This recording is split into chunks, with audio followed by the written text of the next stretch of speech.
غزہ میں حماس کو غیر مسلح کرنے اور قابض اسرائیلی فوج کے انخلا کا معاہدہ طے پا گیا ہے۔ مزید تفصیلات اس رپورٹ میں جانیے۔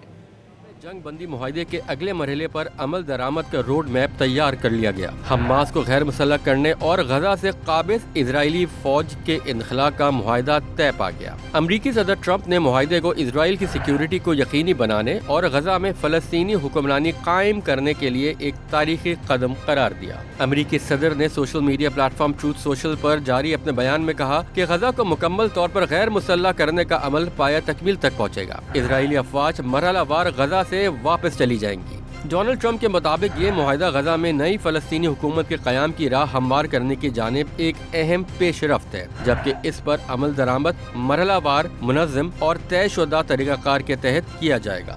ٹرمپ نے اپنے پیغام میں سب کو مبارکباد بھی دی اور ثالثی کرنے پر مصر، قطر اور ترکیہ کا شکریہ ادا کیا۔ معاہدے کے تحت ایک بین الاقوامی استحکام فورس فلسطینی پولیس کے ساتھ مل کر غزہ میں سیکیورٹی اور انتظامی امور کی ذمہ داری سنبھالے گی۔ اس فورس میں ممکنہ طور پر انڈونیشیا اور مراکش کے فوجی دستے شامل ہوں گے۔ غزہ میں نئی پولیس فورس قائم کی جائے گی۔ حماس کے عسکری مراکز، سرنگیں اور بھاری اسلحہ کو ختم کیا جائے گا۔